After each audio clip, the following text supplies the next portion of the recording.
लेकिन वीडियो शुरू करने से पहले सर्वप्रथम मां सरस्वती के चरणों में मेरा वंदन और आप सभी लोगों को एक छोटी सी अपील कि जिन बच्चों ने मेरे चैनल को सब्सक्राइब नहीं किया है वो मेरे चैनल को सब्सक्राइब कर लें और साथ ही साथ बेल आइकन को भी दबा लें ताकि मेरे न्यू वीडियोस के नोटिफिकेशन आपको मिलते रहें। और दोस्तों वीडियो अच्छा लगे तो आप इसको शेयर करना और लाइक करना न भूलें। चलिए दोस्तों आइए हम बात करते हैं आज हमारे टॉपिक पर जिसका नाम है गोगा जी। गोगा जी ऐसे लोक देवता है दोस्तों जिनको किसी नाम के मोहताज नहीं है। ये ऐसी प्रसिद्धि इन्होंने प्राप्त की है जिसके बारे में दूर दूर तक ख्याति है। यहां तक कि केवल राजस्थान ही नहीं बल्कि यूपी के भी लोग आकर उनको क्या करते हैं, पूजते हैं। केवल एक क्षेत्रीय लोक देवता तो है लेकिन उसके बावजूद भी यूपी जैसे क्षेत्रों के लोग आकर भी इनके पूजा स्थल पर आकर पूजा करते हैं। तो चलिए दोस्तों हम इनके बारे में बात करते हैं, गोगा जी के बारे में। तो कुछ गोगा जी के कुछ उपनामों की चर्चा करते हैं और उपनामों की चर्चा करने के साथ ही मैं आपको बीच बीच में इनके उपनामों का अर्थ भी बताता जाऊंगा। दोस्तों गोगा जी के उपनामों में सबसे पहला उपनाम आता है जहार पीर गोगा जी या जहार पीर, जो गोगा जी भी बोलते हैं जहार पीर या जहार पीर या इनको जिंदा पीर भी कहा जाता है। दोस्तों याद रखिए दोस्तों, जहार या जहार का मतलब होता है साक्षात और पीर का मतलब होता है देवता। इसका मतलब ये एक साक्षात देवता थे दोस्तों, इसीलिए इनको जहार पीर की उपाधि दी गई थी, महमूद गजनवी के द्वारा दी गई थी। हम इसके विषय में आगे चर्चा करेंगे। और इनको जिंदा पीर भी कहा जाता है। दोस्तों याद रखिएगा जिंदा पीर केवल दो व्यक्तियों को कहा जाता है, एक मुगल सम्राट अकबर को बोला गया है, दूसरा गोगा जी को बोला गया है। तो याद रखिएगा जिंदा पीर दो लोगों को बोला जाता है, ठीक है दोस्तों। और इनका दूसरा उपनाम है सांपों के देवता।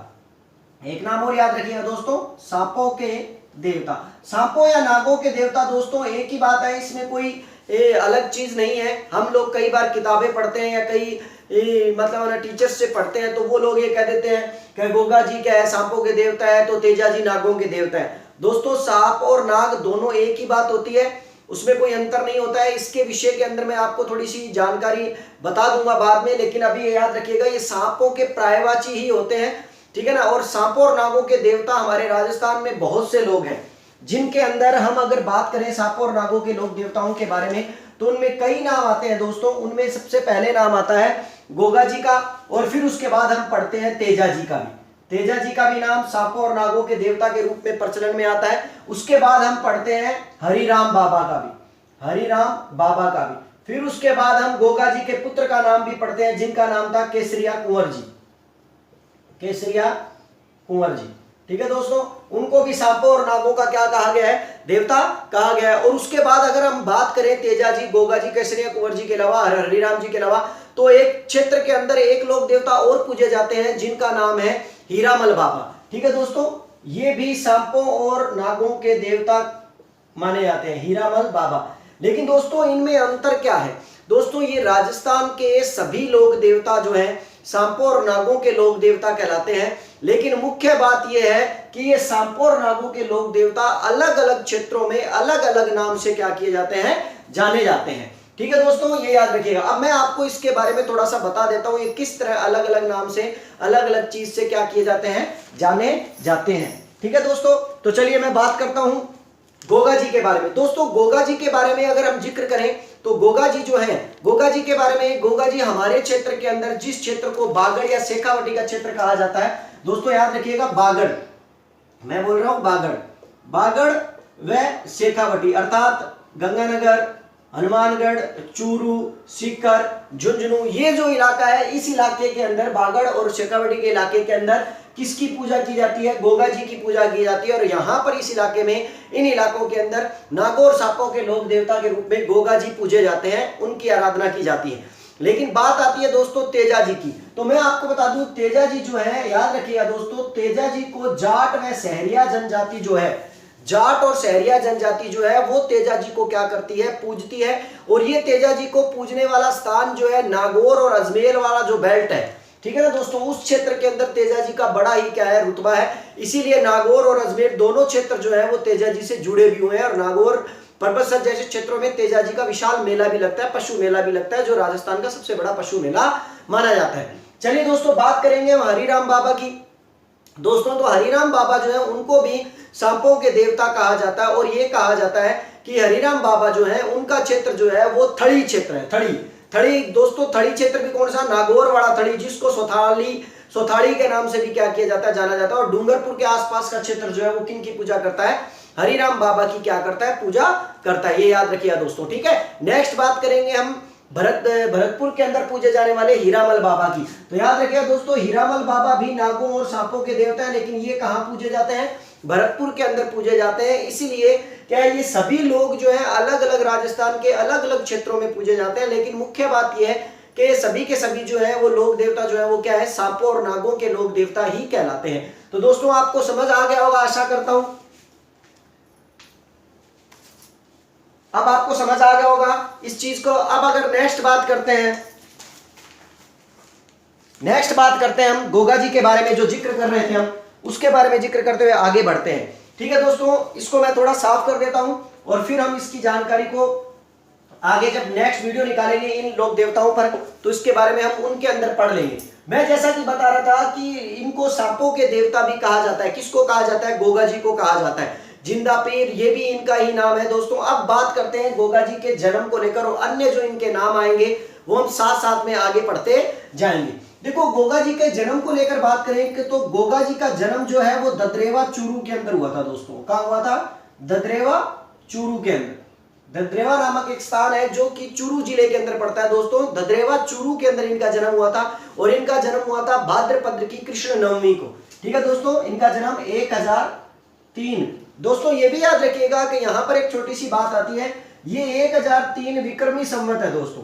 ठीक है ना, 1003 विक्रमी संवत है। यदि हम इसकी ईस्वी निकालते हैं तो याद रखिएगा 946 ईस्वी आती है। तो इसका मतलब इनका जन्म 946 ईस्वी में हुआ था। और विक्रमी संवत की बात करें तो कितनी आती है? 1003 ईस्वी आती है। 57 घटाने पर 946 ईस्वी हमें प्राप्त हो जाती है। इनका जन्म ददरेवा चूरू नामक स्थान पर हुआ था, और जन्म हुआ था भाद्रपद की कृष्ण नवमी को। मतलब कहने का भगवान श्री कृष्ण के जन्म के अगले दिन, याद रखिएगा, क्योंकि उनका जन्म हुआ था भाद्रपद की कृष्ण जन्माष्टमी को, कृष्ण जन्माष्टमी अष्टमी को, और उनके जस्ट अगले दिन किनका जन्म हुआ था? गोगा जी का जन्म हुआ था। तो ये भी आपको बड़ी इंपॉर्टेंट चीज याद रह जाएगी। ये यदि हम भगवान श्री कृष्ण का जन्म याद रखते हैं, और आप जानते हो कि ये जन्म को याद रखने के लिए हमें क्या करना पड़ता है? कृष्ण जन्माष्टमी। तो जन्माष्टमी अष्टमी में आती है, तो नवमी में भाद्रपद के अंदर किनका जन्म हो जाएगा? गोगा जी का जन्म हो जाएगा। अगर इसको यूं भी याद रखना तो याद रखिए, गोगा जी नागों और सांपों के देवता हैं, जो काले रंग के होते हैं। और काले रंग के होते हैं तो काला मतलब क्या होता है? कृष्ण पक्ष होता है। तो याद रखिएगा भाद्रपद का कौन सा पक्ष बन जाएगा? कृष्ण पक्ष बन जाएगा। तो ये आपको इस तरह क्या हो जाएगा? याद हो जाएगा। तो दोस्तों हम बात करेंगे अब इनके जन्म को लेने के बाद इनके माता और पिता की और इनके परिवार की। दोस्तों इनके पिता जो थे, इनके पिता का नाम था जेवर जी चौहान। ये चौहान वंश से संबंधित थे दोस्तों। याद रखिएगा, ये एक चौहान राजपूत थे। इनका नाम था जेवर जी चौहान। और इनकी माता जो थी, इनका माता का नाम था बाछल देवी।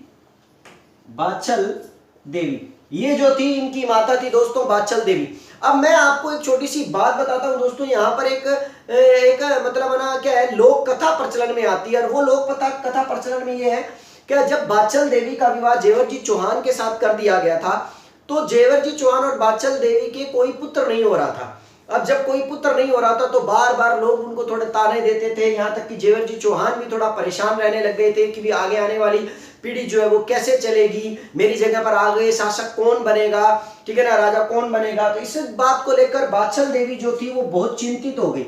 तो बाछल देवी की एक छोटी बहन थी जिसका नाम था कांचल देवी। ठीक है दोस्तों, बाछल की एक बहन थी कांचल। तो बाछल देवी ने कांचल से बातचीत की और कहा कि क्यों ना मैं तुझे अपने पति अर्थात जेवर जी चौहान से तेरा विवाह करवा देती हूँ। ठीक है ना, तो इससे क्या हो जाएगा कि तेरे से उत्पन्न पुत्र जो हो जाएगा वो वंश परंपरा को आगे बढ़ाएगा। और कहते हैं कि बाछल देवी ने अपनी मर्जी से जेवर जी चौहान की शादी जो है वो अपनी छोटी बहन किसके साथ कर दी?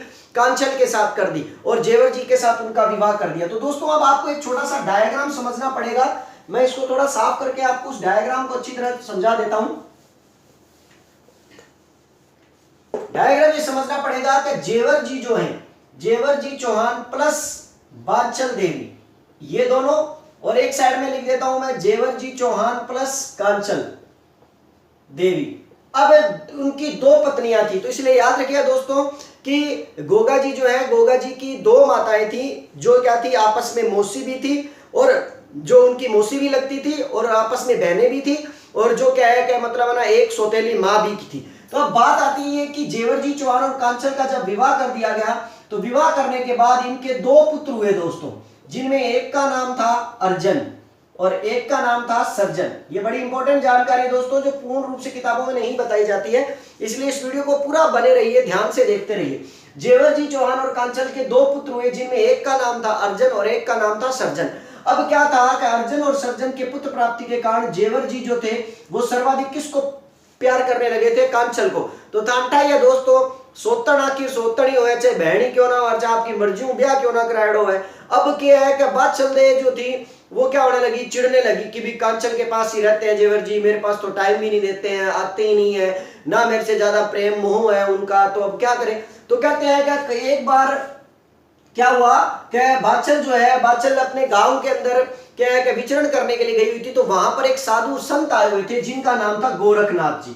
ठीक है, ये एक संत आए हुए थे। तो कहते हैं कि बादशाह जो है वो इस गोरखनाथ जी के सानिध्य में आ गई और उनकी पूजा अर्चना करने लगी, उनको पूजने लगी। तो एक दिन रोते रोते क्या हुआ कि एक दिन बादशाह जो थी वो रो रही थी, तो उनका मन उदास था और रोते हुए क्या है कि वो जब आश्रम गई तो वहां पर गोरखनाथ जी ने बादशाह से पूछा कि भाई क्यों हो बेटा, क्या बात है, क्यों रोना आ रही है। तो बादशाह ने अपना दुखड़ा उनको सुना दिया कि भाई ये करके बात है, मेरो पति तो मन तो देखे ही को नहीं, ना मेरे को ना आवा है ना बतियावा है, ठीक है नहीं, क्या वो कांचन पे ज्यादा प्रेम करे क्योंकि बिंगा दो पुत्र है और क्या है कि बिंगा कोई पुत्र होने कौन ला रहे, तो क्या करी जाए। तो कहते हैं कि गोरखनाथ जी को जब इस बात का पता लगा तो गोरखनाथ जी ने बादशाह को कहा कि बस बेटी इतनी से बात कर जा, मैं तना वरदान देऊं, आ ले गूगल। एक उन्होंने पेड़ का मतलब है ना, एक गोंद के समान एक धातु होती है दोस्तों जो खाने के लिए भी होती है, तो गूगल दी।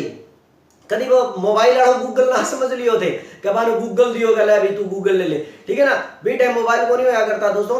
तो बने गूगल दियो, तो गूगल कहे कि तू इन्हें खा और 9 महीना बाद तना के होगो एक पुत्र को के होगो प्राप्ति होगो। और कहते हैं कि इस तरह से गोरखनाथ जी के प्रभाव से बादशाह और जेवर जी का एक पुत्र हुआ जिसका नाम ही क्या रखा गया, गुग्गा रखा गया। ठीक है ना, अभी वो नाम क्या रखोगे, गुग्गो। ठीक है दोस्तों, ये याद रखना क्योंकि गूगल खाकर इनके पुत्र की प्राप्ति हुई थी, इसलिए इसका नाम गुग्गो रखा गया। और थांटा है गांव में क्या है, आपा अपने क्षेत्र में क्या है बोला भी यहाँ डर लागे तो के दुखी जाए, गुग्गो दुखी जाए। थांटा है भी तो मैं जानू आपा के वर्डिंग इस्तेमाल करके के बोली जाए कि गुग्गो क्या दुखा है, लेकिन आपा यहाँ याद रख लिया जद के आदमी ने डर लागन लाग जाए, आदमी ने क्या है पर आदमी मतलब ना थोड़ो डरा मतलब ना क्या है बिना थोड़ा सो महसूस हो भय महसूस होने लग जाए तो वो किकिन दुखा है, गुग्गा ना दुखा। तो ये वास्ते उनका नाम गुग्गा था दोस्तों, ये भी याद रखिएगा। बाद में इनका नाम गोगा जी पड़ा, ठीक है, तो गुग्गा या गोगा जी एक ही बात है, इनका नाम था ये। तो इस तरह उनका नाम गुग्गा जी रखा गया, गुग्गा जी से प्रचलन में आए गोगा जी के नाम से। इस तरह अर्जन और सर्जन जो थे वो गुग्गा जी के भाई भी थे, जो मोसेरे भाई भी थे, और उनके क्या थे मतलब ना सौतेली मां से उत्पन्न भी भाई थे। तो इस तरह अर्जन और सर्जन और गुग्गा जी तीनों क्या थे, भाई के रूप के अंदर क्या हुए थे, जन्मे थे। अब इस तरह जब बादशाह देवी आध्यात्मिक प्रवृत्ति की थी और गोरखनाथ जी को पूजा करती थी, तो कहते हैं कि इसी तरह गोरखनाथ जी को पूजते हुए बादशाह देवी के साथ साथ गुग्गा जी भी गोरखनाथ जी को पूजने लगे और उन्हीं को ही अपना गुरु मान लिया। इस तरह ठीक है ना, गोगा जी के गुरु का नाम क्या था, गोरखनाथ था। तो याद रखिए दोस्तों, इनके गुरु का नाम भी क्या हुआ, गोरखनाथ हुआ। किसका हुआ, गोगा जी का हुआ। अब समय बीतने लगा, समय बीतने के साथ ही ये बच्चे थोड़े बड़े होने लगे।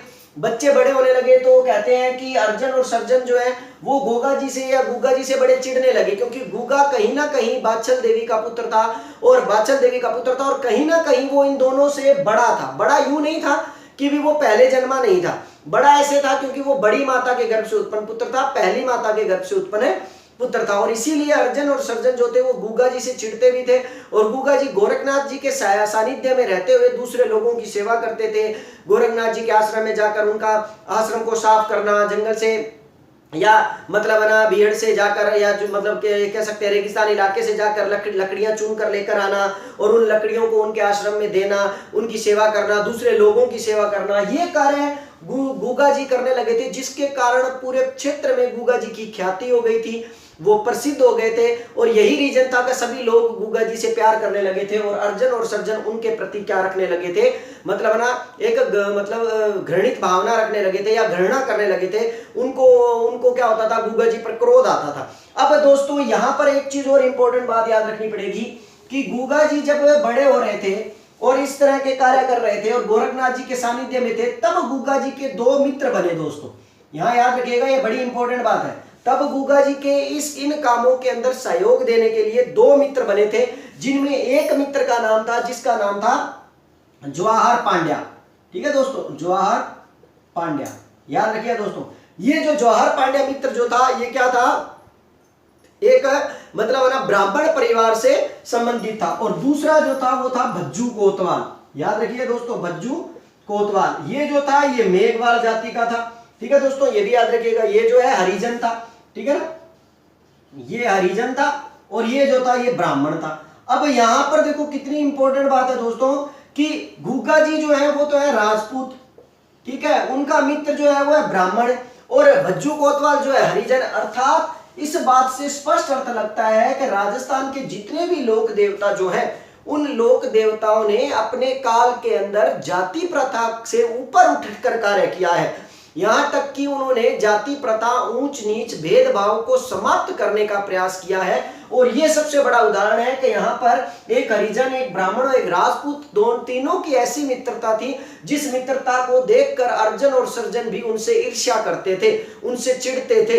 ये याद रखिए दोस्तों। और कहते हैं कि ये दोनों साथ में ही रहते थे। अब आपको एक और इंपॉर्टेंट चीज यहाँ बताना चाहूंगा दोस्तों कि राजस्थान में, अभी मैंने आपको बताया कि राजस्थान में ऐसे लोग देवता हुए हैं जिन लोगों ने हमेशा हरिजन समाज को या दलित समाज को या क्या है छोटी जाति के लोगों को अपने साथ लेकर चला और उन्होंने ये संदेश दिया कि ऊंच नीच, भेदभाव, जाति प्रथा को समाप्त किया जाए। उसके सबसे बड़े उदाहरण रहे हैं। अब जैसे मैं आपको बता दूं कि यदि मैंने कल रामदेव जी करवाया था पहले टॉपिक के अंदर, जब मैंने आपको ये बताया था कि रामदेव जी के मंदिर के अंदर उनकी धर्म की बहन डालीबाई थी जो मेघवाल जाति की थी।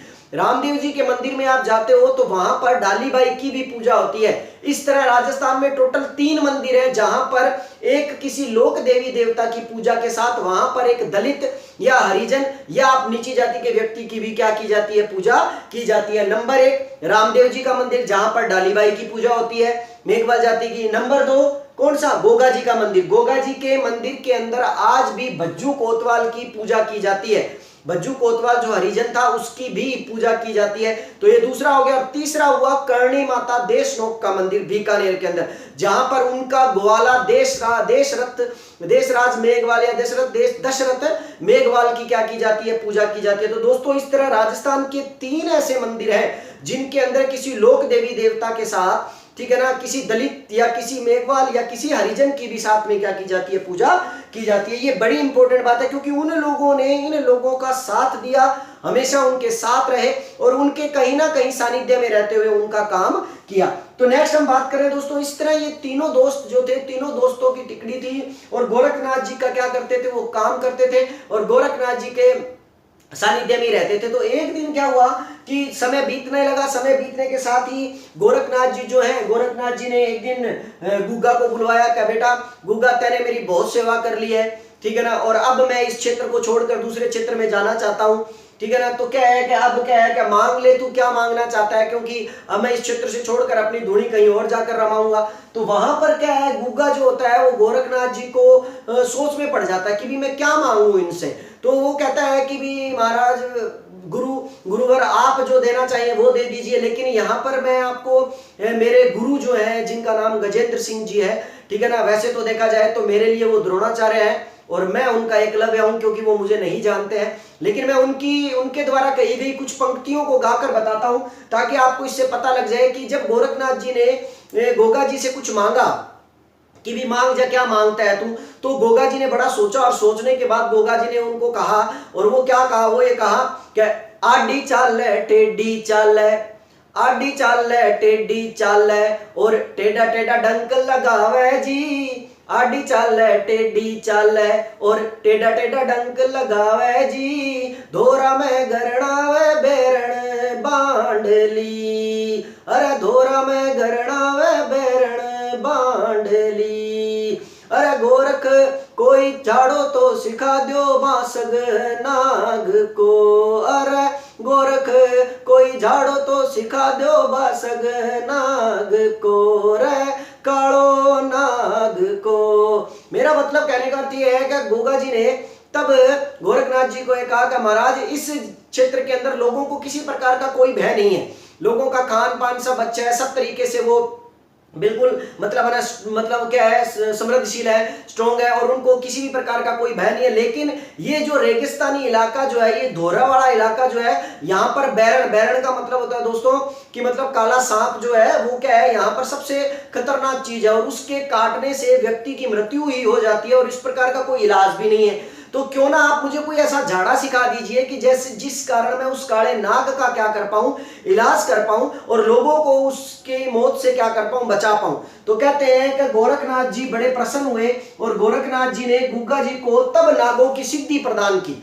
दोस्तों ये बड़ी बात है, इसीलिए उनके गुरु गोरखनाथ जी कहलाते हैं। और तब उन्होंने नागों की सिद्धि जो है वो क्या है, उनको झाड़ा सिखाने के लिए या नागों की सिद्धि का क्या कर दी, गोरखनाथ जी को प्रदान कर दी। और साथ में गोरखनाथ जी ने जब सिद्धि प्रदान की गोगा जी को, तब गुग्गा जी को उन्होंने ये भी कहा कि बेटा तू इस सिद्धि को बनाए रख सकता, और ये सिद्धि तेरे पास और अधिक फड़ेगी, और तो हो सकता है कि आने वाले पुश्तों में तेरे पूर्वज, तेरे मतलब ना वंशजों के अंदर भी इस सिद्धि का क्या हो जाएगा, प्रसार हो जाएगा। लेकिन तुझे क्या करना पड़ेगा, तुझे हमेशा गायों की रक्षा करनी पड़ेगी, क्योंकि उस वक्त हमारे भारत के अंदर आप देख रहे हो, मैंने समय बताया 946 ईस्वी का कि गुग्गा जी का जन्म जो है 946 ईस्वी के पास हुआ था।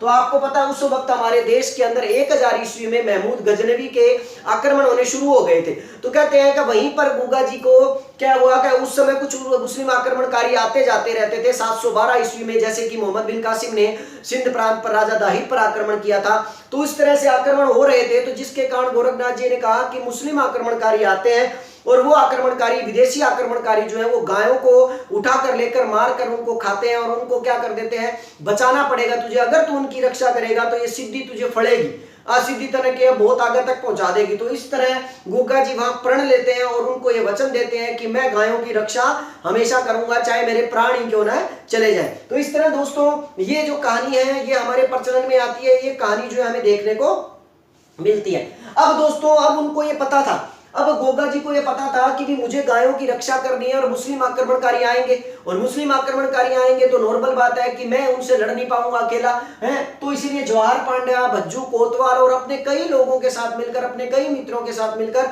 उन्होंने एक सेना तैयार की, जिस सेना के अंदर उन्होंने सेनापति के रूप में किसको चुना, भज्जू कोतवाल और जवाहर पांड्या को चुना, और इन दोनों को सेनापति बनाकर इन्होंने अनेक युद्ध लड़े। दोस्तों हम कई बार पढ़ते हैं, और पढ़ते हुए हम ये ध्यान रखते हैं, हमें ये बताया जाता है किताबों में कि गुग्गा जी ने मुसलमानों के साथ कुल कितने युद्ध लड़े, 11 युद्ध लड़े। ऐसा कहा जाता है कि गोगा जी की मुसलमानों के साथ कुल कितनी लड़ाइयां हुई थी, 11 लड़ाइयां हुई थी। तो मैं आपको इसको एक चित्र के माध्यम से बताना चाहूंगा दोस्तों, थोड़ा ध्यान रखिएगा।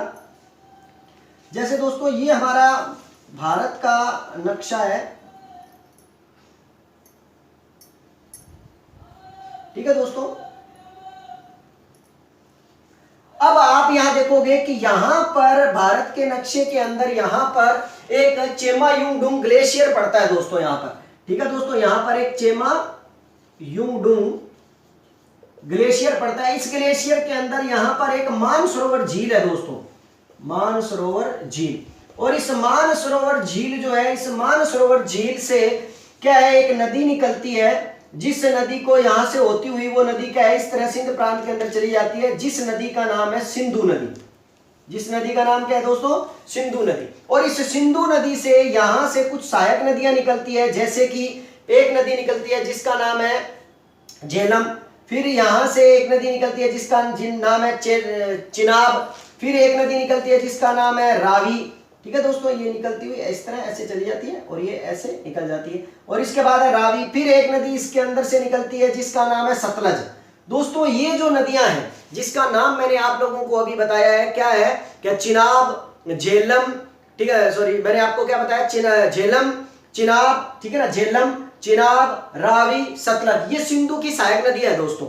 ये जो नदियां निकलती हैं, इन नदियों के किनारे ही गोगा जी ने मुस्लिम आक्रांताओं को क्या है, भारत के अंदर घुसने से क्या कर दिया था, पाबंदी लगा दी थी, अर्थात सिंधु नदी के दूसरी साइड में खदेड़ दिया था। और उस दौरान उनके टोटल कितने युद्ध हुए दोस्तों, 11 युद्ध हुए। इसलिए हम ये पढ़ते हैं कि गोगा जी के मुसलमानों के साथ या मुस्लिम आक्रमणकारियों के साथ गायों की रक्षार्थ करने के लिए टोटल कितने युद्ध किए गए, टोटल कितने युद्ध हुए, 11 युद्ध हुए। तो दोस्तों ये बड़ी इंपॉर्टेंट बात है, इस चीज को भी आप अपने जहन में डाल लीजिए और इसको भी आप याद कर लीजिए। और दूसरी बात याद दोस्तों, जितने भी ये युद्ध हुए 11 के 11, इन युद्धों का वर्णन जो है एक मेहा जी नाम के कवि हुए हैं, मेहे जी नाम के एक कवि हुए हैं, उन्होंने एक पुस्तक लिखी है जिसका नाम है गोगा जी का रसावला। याद रखिएगा, गोगा जी का रसावला, ठीक है ना, लिख देता हूं यहां, गोगा जी का रसावला। ये मेहे जी की एक किताब है। इस मेहे जी की इस किताब के अंदर इन युद्धों का संपूर्ण वर्णन दिया गया है। ये भी बड़ी इंपॉर्टेंट बात है दोस्तों। तो इसलिए याद रखिएगा कि गोगा जी ने टोटल 11 युद्ध लड़े थे मुसलमानों के साथ गायों की रक्षा करने के लिए। और उनके सेनापति के रूप में भज्जू कोतवाल और जवाहर पांड्या जैसे लोग उनकी सेना में क्या थे, शामिल थे। चलिए दोस्तों, आगे हम इसकी कहानी को पूरा रखते हैं, जारी रखते हैं। इसको मैं क्या कर देता हूं, थोड़ा साफ कर देता हूं और इस तरह हम आगे बढ़ते हैं दोस्तों।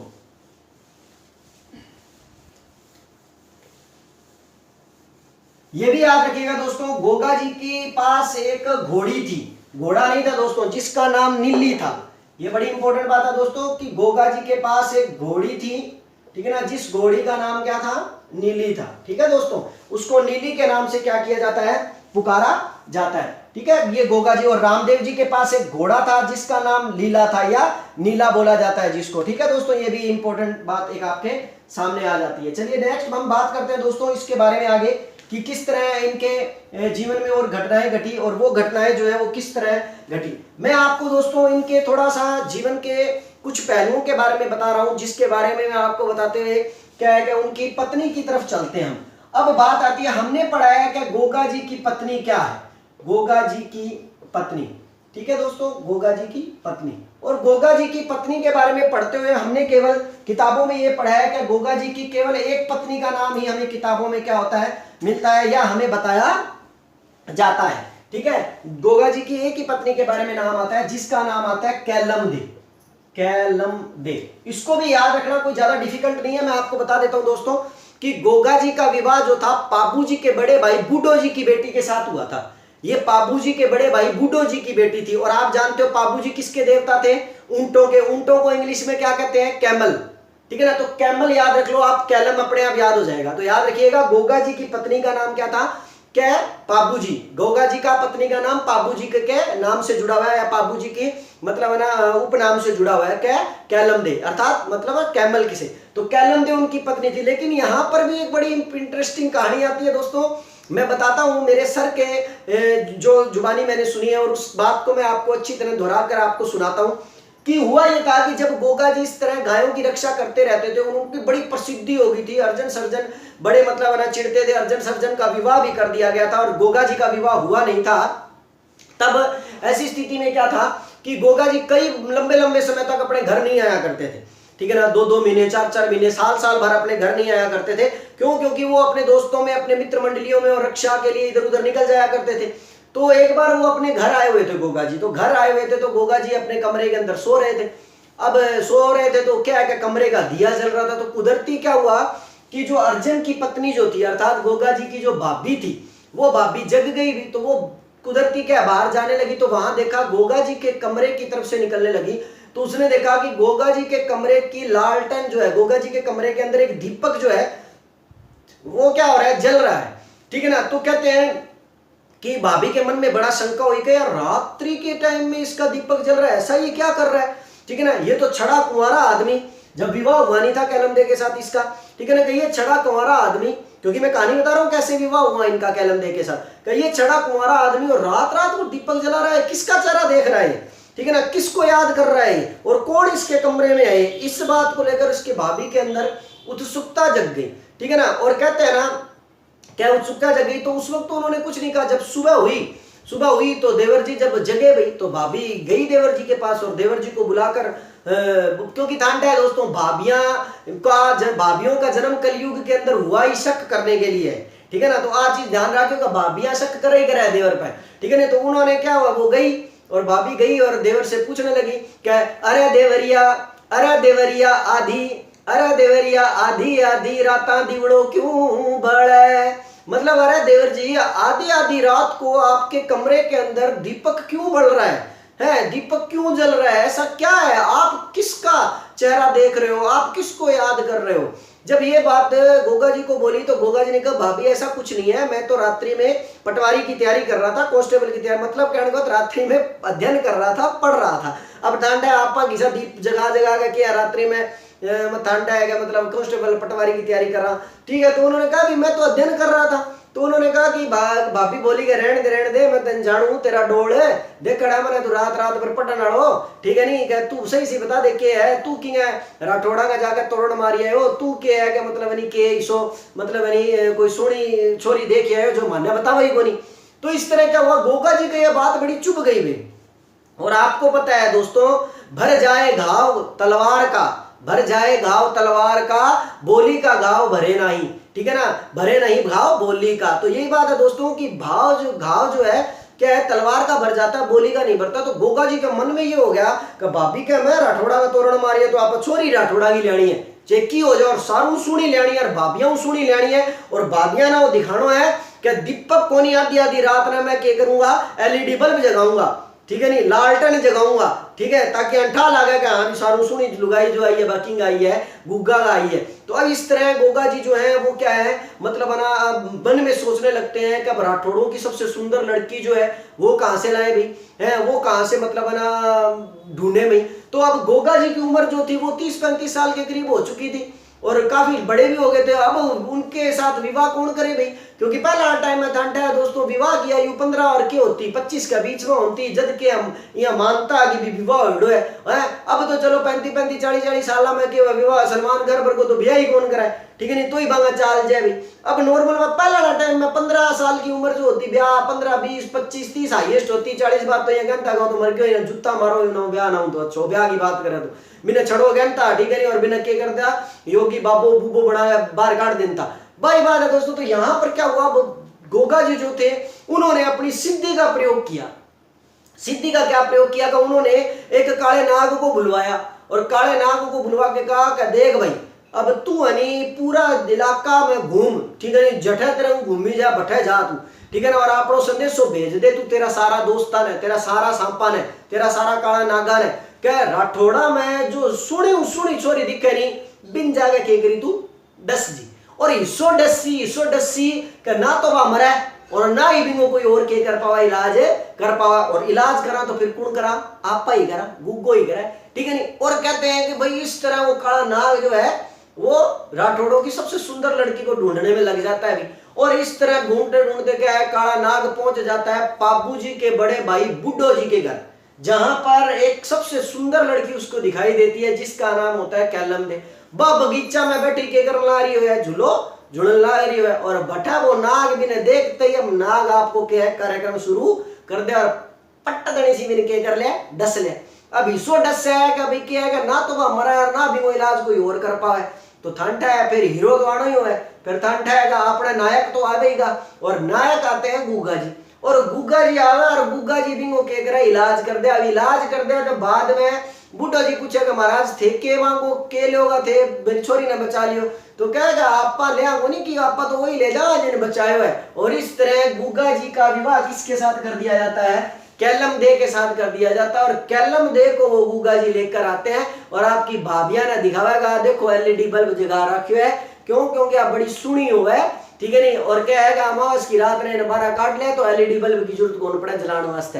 तो दोस्तों इस तरह कैलम दे गोगा जी की पत्नी बन जाती है। इस पत्नी के बारे में तो हमने सबने सुना है, लेकिन दोस्तों गोगा जी की पत्नी नहीं थी, गोगा जी की पत्नियां थी, इसलिए याद रख लेना, ये बड़ा इंपॉर्टेंट क्वेश्चन बन जाता है। और यूपी के लोग गोगा जी को क्यों पूजते हैं, इसका आंसर भी आपको यहां देखने को मिल जाएगा। अब मैं वो सुनाता हूं कि गोगा जी की दूसरी पत्नी जो थी उसका नाम था सरियल, ठीक है ना, सरियल दे या सरियल देवी। अब ये क्या सिस्टम है का, एक बार गोगा जी के है क्या, आपकी पत्नी ने लेर घूमन गड़ा हुआ है कटा यूपी, तो यूपी घूमन के अंदर क्या हुआ है, कुदरती घूमता घूमता बन है एक छोरी दिख जाए यादवा की, ठीक है नहीं, यादव कुल की हो है, यादवा की एक छोरी दिख जाए जी, वो नाम क्या है सरियल हो है। अब आना देखते ही गोगा जी का तो मन में क्या हो जाए, हम दिल दे चुके सनम, ठीक है नहीं, तो एक बार दिल दे जाए का वो ब्याह करना है तो किंग सा करना है, सीरियल सा का करना है। तो अब क्या हुआ है कि गोगा जी फिर आपको वही मैटर फिर दोबारा क्या कर दिया, बढ़ा दे के नाग ने बुलवा है। नाग ने क्या कहा, रिसो डस के ना तो आप मरा है और ना क्यों है कोई इलाज कर पाए। और इस तरह दूसरी पत्नी सरियल भी इन्हें प्राप्त हो जाती है और इस तरह उनकी दो पत्नियां होती हैं, कैलम दे और सरियल। और इसी वजह से गोगा जी का प्रसिद्धि जो है वो यूपी में भी फैल जाती है और यूपी में फैलने के बाद गोगा जी को यूपी के पूर्व जो लोग हैं, पूर्विया भक्त जो हैं, जो उनको पूर्विया कहा जाता है यूपी के लोगों को, वो लोग भी गोगा जी को पूजने लगते हैं। और जब वो लोग गोगा जी की पूजा करने के लिए यहाँ गोगा मेड़ी आते हैं तो पीले रंग के या केसरी रंग के वस्त्र पहन कर आते हैं। दोस्तों याद रखिएगा, पीले रंग के वस्त्र पहनकर आते हैं। तो इस तरह गोगा जी की दो पत्नियां होती है। अब एक चीज और ध्यान रखिए दोस्तों, आ दोनों पत्नियां गोगा जी के कुल 47 पुत्र, ध्यान रखिएगा, कुल 47 पुत्र। पूरी फौज बनानी मैंने, क्यों, क्योंकि गायों की रक्षा करने के लिए मुस्लिम आया करते थे तो पूरी फौज बनाने की तो जरूरत ही को नहीं। तो 47 पुत्र थे दोस्तों उनके। और यहां तक कि 47 पुत्रों के अंतर्गत जो गोगा जी का सबसे ज्येष्ठ पुत्र हुआ करता था ना, जो सबसे बड़ा पुत्र हुआ करता ना, उसको आप जानते हो किसके नाम से, केसरिया कुंवर जी के नाम से, केसरिया कुंवर जी। ठीक है दोस्तों, याद रखिएगा, केसरिया कुंवर जी जो है वो गोगा जी के सबसे बड़े पुत्र थे, ज्येष्ठ पुत्र थे। और ये भी सांपों और नागों के देवता थे, मैंने जैसा कि आपको पहले भी बताया, ठीक है ना। क्योंकि क्या था कि यहां ये कहा जाता है कि गोरखनाथ जी ने गुगा जी को ये वरदान दिया था कि जो भी कोई नाग किसी को डसेगा तो तू बस मुंह के करीब वो जहर चूस ली और के करीब थूक दी, ठीक है ना, तेरा की हुआ और ना भिंगा की हुआ, वही बच जाओ। तो ये उनका एक वरदान प्राप्त था गोगा जी को, तो वो मुंह से जहर खींच कर क्या करते थे, उनका इलाज किया करते थे। केसरिया कुंवर जी जो है ना दोस्तों, केसरिया कुंवर जी उनके ज्येष्ठ पुत्र थे। मेरे को याद आया दोस्तों, केसरिया कुंवर जी के ऊपर एक गीत लिखा गया है।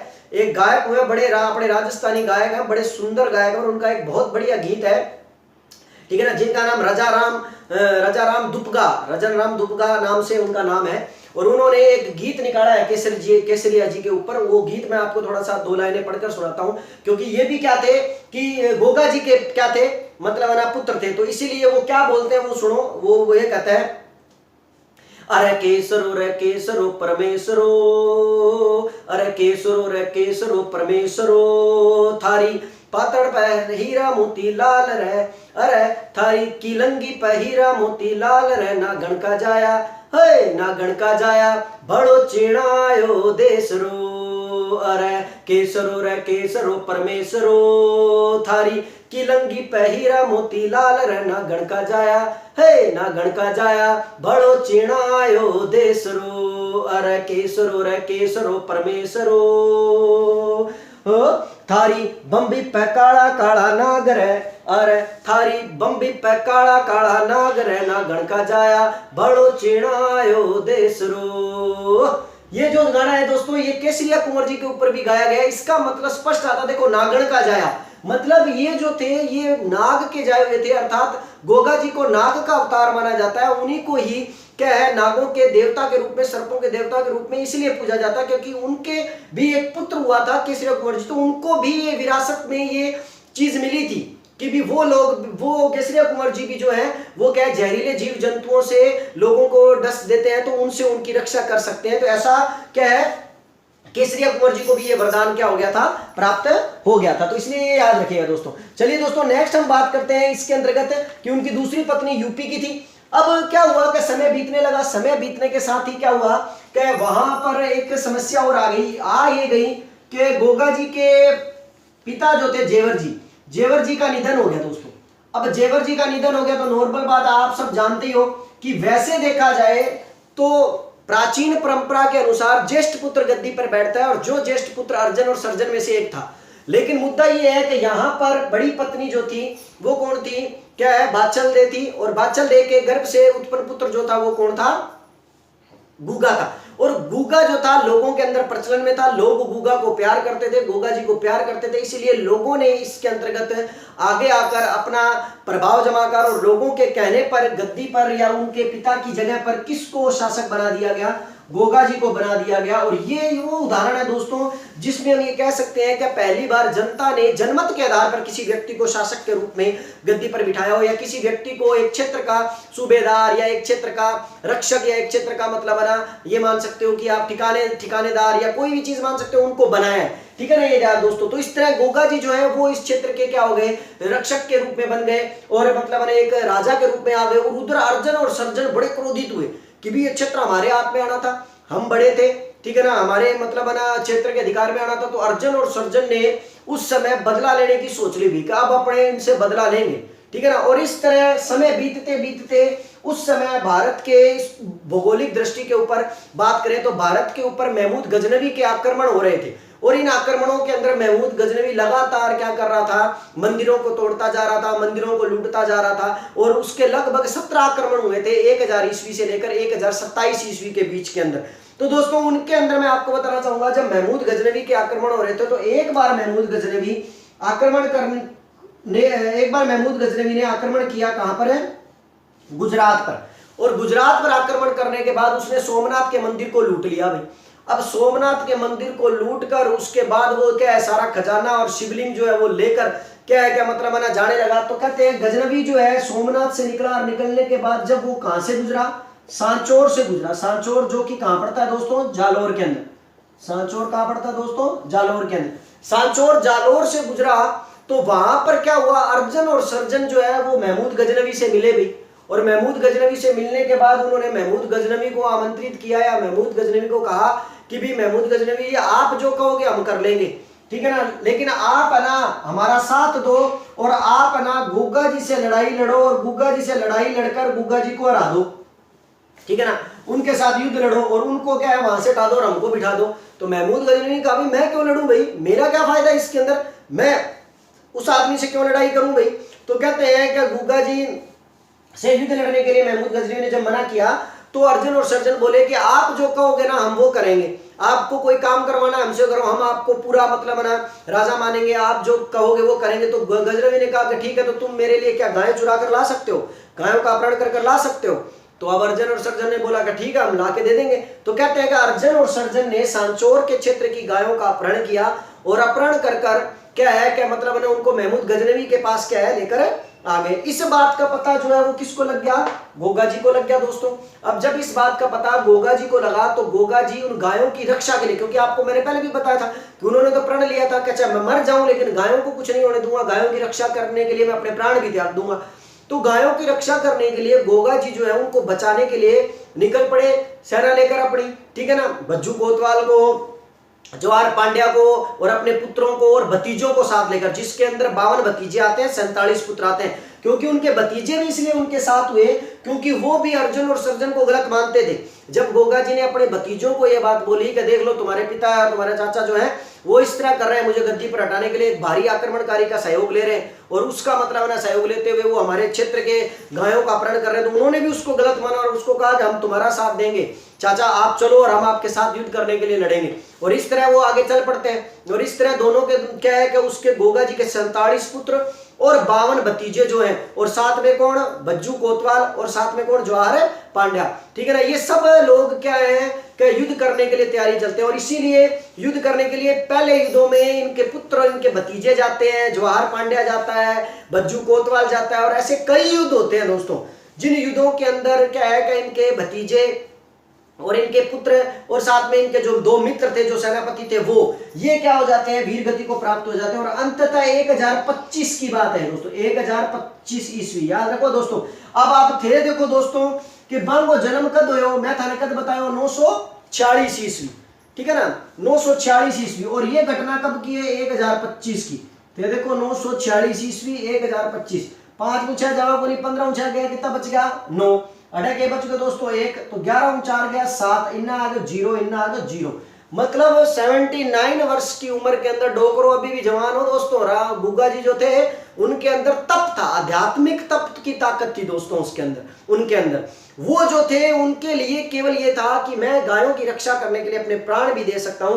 और 79 वर्ष की उम्र में भी देखो दोस्तों वो युद्ध करने के लिए चल पड़े और उस युद्ध को ऐसा लड़ा उन्होंने कि आज पूरा विश्व उस युद्ध को क्या करता है, याद करता है। वो बताता हूं दोस्तों मैं आपको। हुआ ये था कि 1025 ईस्वी में महमूद गजनवी से लड़ाई करने के लिए वो अपनी सेना को लेकर चल पड़े और अंततः 1025 ईस्वी में उन्होंने ददरेवा चूरू नामक जगह, ददरेवा चूरू के अंदर जो क्षेत्र पड़ता है ददरेवा चूरू नामक क्षेत्र में गोगा जी स्वयं आकर खड़े हो गए लड़ने के लिए। और उस जगह पर ऐसी लड़ाई लड़ी उन्होंने। ये थोड़ा सा मैं आप साफ कर देता हूं दोस्तों।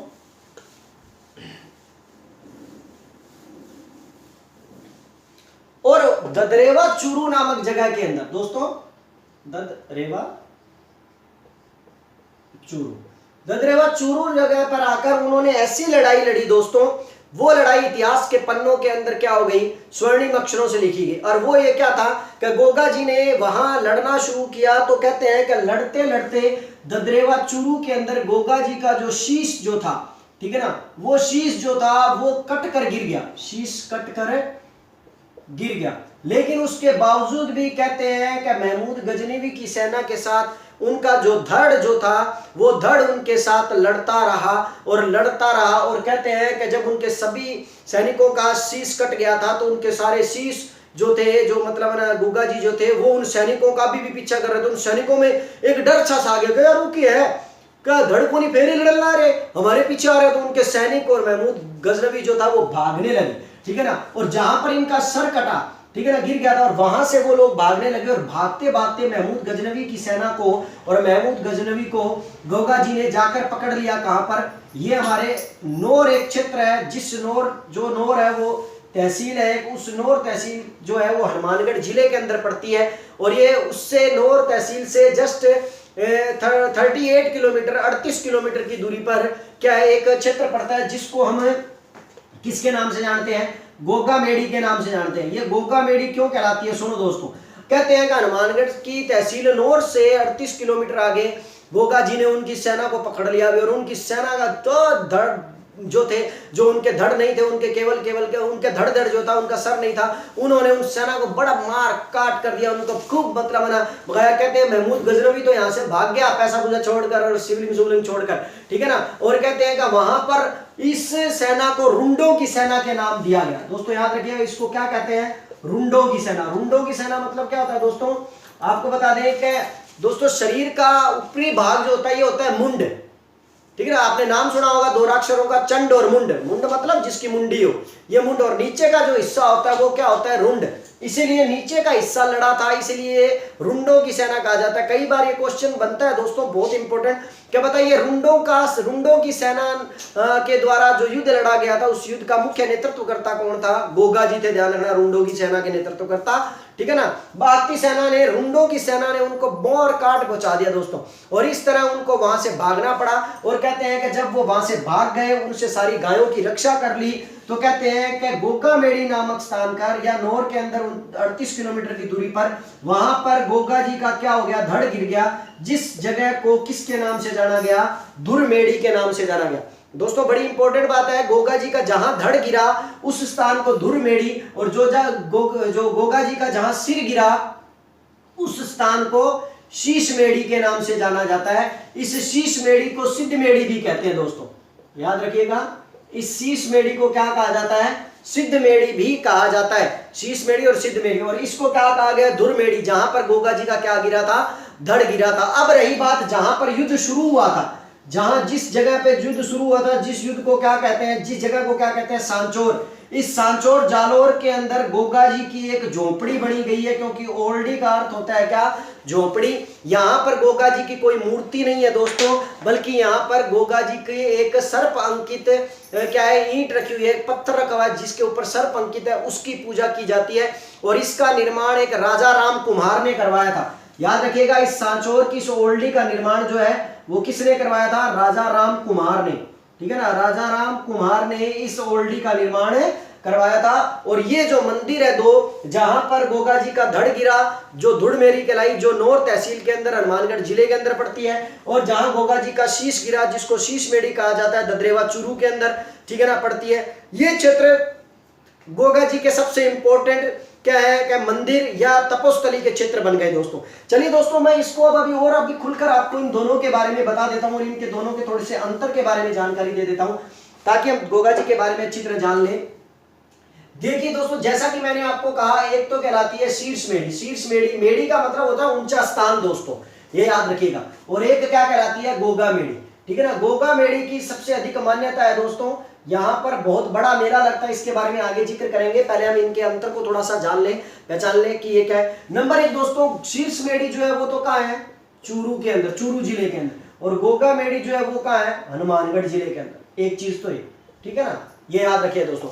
दूसरी बात, यहाँ पर जो शीर्ष मेड़ी जो है, यहाँ का जो पुजारी होता है ना दोस्तों, यहाँ का पुजारी सदैव जो होता है वो कौन सा होता है, मेघवाल जाति का होता है दोस्तों, ठीक है ना, ध्यान रखना। यहाँ इन पुजारियों को पुजारी ने कहकर हम यहाँ क्या कहते हैं, भोपा भी कहते हैं। भोपा का मतलब ही पुजारी होता है दोस्तों। तो यहाँ का जो भोपा होता है वो किस जाति का होता है, मेघवाल जाति का होता है। लेकिन यहाँ पर सबसे बड़ी बात दोस्तों, ये शीर्ष मेड़ी जो है वो एक मंदिर के समान ही है और मंदिर के समान ही दिखती है, हमें ध्यान रखना है। ये एक मंदिर ही है और मंदिर के समान ही दिखाई देता है। लेकिन गोगा मेड़ी जो है ना, ये दोस्तों मंदिर कम मकबरा ज्यादा है।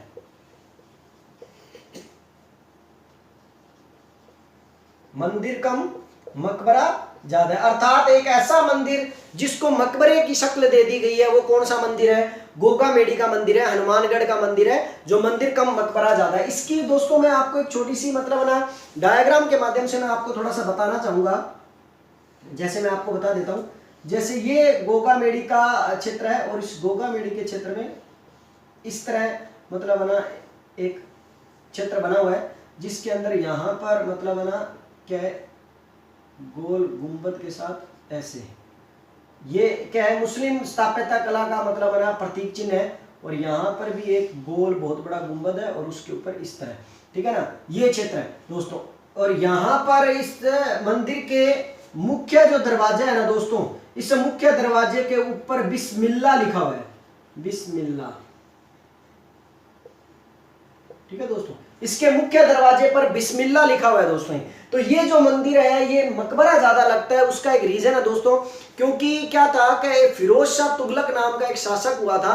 उस फिरोज शाह तुगलक नाम के शासक ने, इस व्यक्ति ने इस मंदिर का निर्माण करवाया था, जो कच्चे रूप में ही करवाया था। हुआ ये था कि जब गोगा जी का क्या था, धड़ यहाँ गिर गया था, तो कहते हैं कि वो सेना जो थी, जो महमूद गजनवी की जो सेना थी, उस समय महमूद गजनवी ने क्या हुआ कि गोगा जी के आगे हाथ जोड़कर उनको जहार पीर की संज्ञा दी थी, उनको जिंदा पीर की संज्ञा दी थी। जहार पीर कहने वाला महमूद गजनवी था।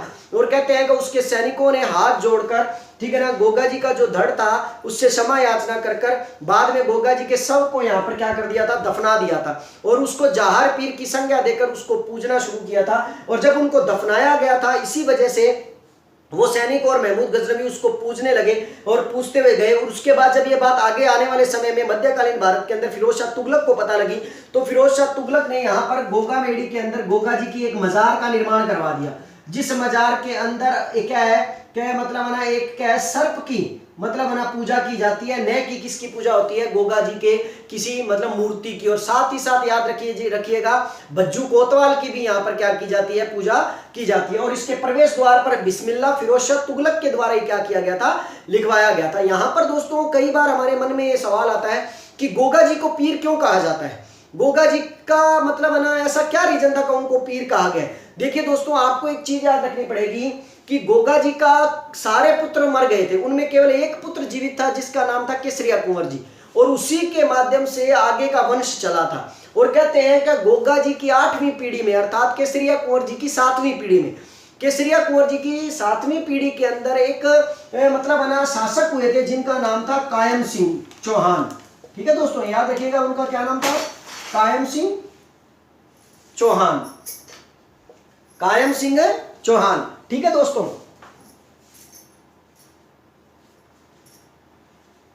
कायम सिंह चौहान था दोस्तों उनका नाम। अब कायम सिंह चौहान जो था, उनके लिए कहा जाता है कि इसी कायम सिंह चौहान ने फिरोज तुगलक के काल के अंदर, क्योंकि मैंने अभी बताया ना कि इसका निर्माण किसने करवाया था, निर्माण फिरोज तुगलक ने करवाया था दोस्तों, ठीक है, ये ध्यान रखें, फिरोज तुगलक, फिरोज तुगलक, ठीक है,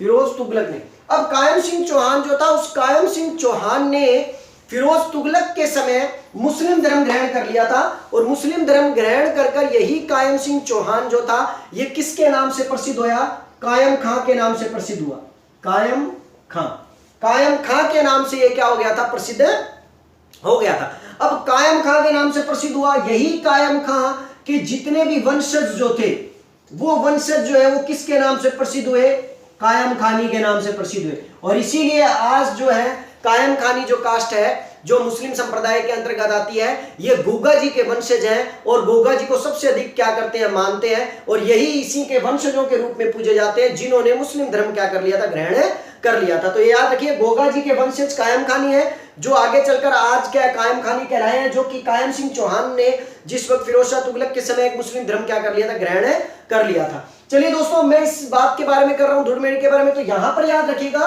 कि यहां का जो पुजारी है दोस्तों, ठीक है ना, यहाँ के पुजारी में एक बड़ी विचित्र बात है, यहाँ के भोपे में एक बड़ी विचित्र बात है कि 11 महीने तो यहाँ का पुजारी जो है वो मुस्लिम रहता है दोस्तों, 11 महीने यहाँ का पुजारी मुस्लिम रहता है। लेकिन क्या है, जब मेला लगता है तो उस एक महीने भाद्रपद के महीने में यहाँ का जो पुजारी होता है वो हिंदू पुजारी होता है दोस्तों। ये बड़ी इंपॉर्टेंट बात है दोस्तों, ध्यान रखिएगा। यहाँ पर 11 महीने जो पुजारी होता है वो मुस्लिम पुजारी होता है। उन मुस्लिम पुजारियों को चायल कहा जाता है, याद रखिए दोस्तों, उनको क्या कहा जाता है, चायल, ठीक है ना। 11 महीने मुस्लिम पुजारी होते हैं और 1 महीने हिंदू पुजारी होते हैं जिस वक्त मेला लगता है भाद्रपद के अंदर, ठीक है दोस्तों। इसके बारे में जिक्र करेंगे हम मेले के बारे में, लेकिन अभी इतना बता रहा हूं आपको। और इस मंदिर का निर्माण फिरोज शाह तुगलक ने करवाया था, लेकिन इस मंदिर को वर्तमान स्वरूप जब फिरोज शाह तुगलक ने बनवाया था तब ये कच्चा था, लेकिन बाद में जब इसको पक्का बनवाया, एक बहुत बड़ा मंदिर का निर्माण कर दिया, वो करवाने वाले थे गंगा सिंह जी। मैंने आपको बताई भी थी दोस्तों, रामदेव जी के वीडियो के अंदर मैंने आपको ये बात बताई थी, यहां दोबारा बता देता हूं कि महाराजा गंगा सिंह जब विश्व युद्ध में फंस गए थे तब उन्होंने कहा था कि हे भगवान, मैं आप लोगों से विनती करता हूं, यदि इस युद्ध में मुझे आप निकाल दोगे, मेरे सकुशल आप मुझे मतलब है ना क्या है, मेरे को घर पहुंचा दोगे और मेरी जीत करवा दोगे, तो मैं आकर आपका मंदिर देवरों का निर्माण करवाऊंगा। इसीलिए मतलब ना गंगा सिंह जी ने क्या था, गोगा बेड़ी का मंदिर, दूसरा करणी माता का मंदिर और तीसरा रामदेव जी का मंदिर, ठीक है ना। इन तीनों मंदिरों का निर्माण किसने करवाया था, गंगा सिंह ने करवाया था दोस्तों, ये याद रखिएगा बात, ठीक है ना। तो कहते हैं कि गंगा सिंह ने इसको वर्तमान स्वरूप प्रदान किया, एक बड़ा मंदिर बनवाया, अर्थात ये कह सकते हैं कि इनके द्वारा एक पक्का मंदिर बनवाया गया जो आज वर्तमान में हम देखने को मिल रहे हैं। अब बात आती है इनके मेले की दोस्तों, सबसे इंपॉर्टेंट बात है, इनका मेला लगता है दोस्तों भाद्रपद की, ठीक है ना, क्योंकि इनका जन्म कब हुआ था, भाद्रपद की कृष्ण नवमी को, तो इसलिए इनका मेला कब बढ़ता है, भाद्रपद की कृष्ण नवमी को। दोस्तों आपको एक चीज इंपॉर्टेंट याद रखनी पड़ेगी, यहां पर आपको मैं बता देता हूं, भाद्रपद की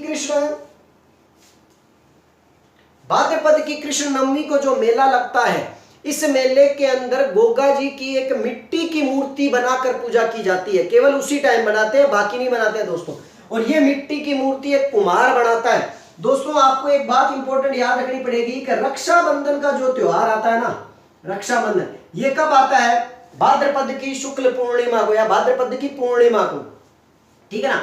तो रक्षाबंधन के त्योहार के दिन जो धागे बांधे जाते हैं, जो मोड़ी बांधी जाती है, जो राखी बांधी जाती है, क्योंकि रक्षाबंधन, ठीक है ना, उस राखी का, उस रक्षाबंधन को भाद्रपद कृष्ण नवमी के दिन जो गोगा जी की मिट्टी की मूर्ति बनाई जाती है या गोगा जो बनाया जाता है उसको ऊपर जाकर चढ़ा दिया जाता है। इसका साफ अर्थ है कि रक्षाबंधन केवल 9 दिनों तक बनाया जाता है, उन 9 दिनों तक हम रक्षा का धागा भाई को बांध सकते हैं, और उसके बाद सारी डोरियां, सारे राखी जो है वो कहाँ चढ़ा दिए जाते हैं, गोगा नवमी पर गोगा जी को चढ़ा दिए जाते हैं। तो ये बड़ी इंपॉर्टेंट बात है दोस्तों, ये आपको याद रखना पड़ेगा कि इनका मेला भाद्रपद की कृष्ण नवमी को लगता है। अब यहाँ पर आपको एक चीज और याद रखनी पड़ेगी दोस्तों कि ऐसा दयाल आपने पढ़ा होगा, दयाल दयाश्री ख्यात जो है और एक रणकपुर प्रशस्ति जो है, दयाल दयाश्री ख्यात और रणकपुर प्रशस्ति जो है, उसको जब हम पढ़ते हैं तो उनके अनुसार ऐसा कहा जाता है कि गोगा जी की मृत्यु 1025 के अंदर जो थी, क्या थी, अर्जन और सर्जन जो उनके मौसेरे भाई थे और सौतेली मां से गर्भ से उत्पन्न पुत्र भी भाई थे, उनसे लड़ते हुए हुई थी। तो याद रखिएगा, उनको वीर गति जो प्राप्त हुई थी अर्जन और सर्जन से लड़ते हुए हुई थी। ऐसा दयाल दियाश्री ख्यात के अंदर और किसमें लिखा है, रणकपुर प्रशस्ति के अंदर लिखा गया है। और गोगा जी के मंदिर के अंदर क्या है, कुछ कपड़े के घोड़े चढ़ाए जाते हैं दोस्तों, जिनको गोगा बप्पा के नाम से जाना जाता है। और मानसूर के आगमन पर किसान लोग जो हल जोतते हैं और हल जोतते समय 9 गांठों वाली एक राखी हल और हाली दोनों को बांधते हैं दोस्तों। हल और हाली दोनों को 9 गांठों वाली एक राखी बांधते हैं, जिसको गोगा राखड़ी कहा जाता है। यही गोगा राखड़ी जो है उनसे प्रार्थना कर बांधी जाती है कि भगवान मानसून चालू हो गया, हमारी खेत फसल के अंदर ध्यान रखियो, तो जिन हमारो ख्याल रखियो। तो गोगा राखड़ी हाली और हाली को, हल और हाली दोनों को बांधी जाती है। और गोगा जी के अंदर ये भी याद रखिएगा कि ददरेवा चूरू के अंदर जो मंदिर उनका है, उस मंदिर के अंदर सांप के जहर का इलाज जो है वहां के तालाब की मिट्टी का लेप लगाकर किया जाता है। ठीक है ना, ये याद रखना, वहां के तालाब की मिट्टी का लेप लगाकर किया जाता है। और गोगा मेड़ी में एक तालाब बना हुआ है जिसको गोरख तालाब के नाम से जाना जाता है, जो उनके गुरु के नाम के ऊपर रखा गया है। और अंतिम बात दोस्तों कि गोगा जी का जहां भी कहीं थान होगा, वो थान खेजड़ी के वृक्ष के नीचे ही होगा। ठीक है ना, बोलो जय गोगा जी। ठीक है ना, तो दोस्तों याद रखिएगा, गोगा जी का थान हमेशा खेजड़ी के वृक्ष के नीचे होता है। और गोगा जी के ऊपर एक ग्रंथ लिखा गया है जिसका नाम है गोगाजीरी पेड़ी। ठीक है ना, याद रखना, गोगाजीरी पेड़ी, ये आशा बारठ ने लिखा है। गोगाजीरी पेड़ी, गोगाजीरी पेड़ी, ये ग्रंथ आशा बारठ ने लिखा है दोस्तों गोगा जी के ऊपर। ठीक है ना, और आशा करूंगा ये वीडियो आपको अच्छा लगा होगा, ये जानकारी आपको अच्छी लगी होगी।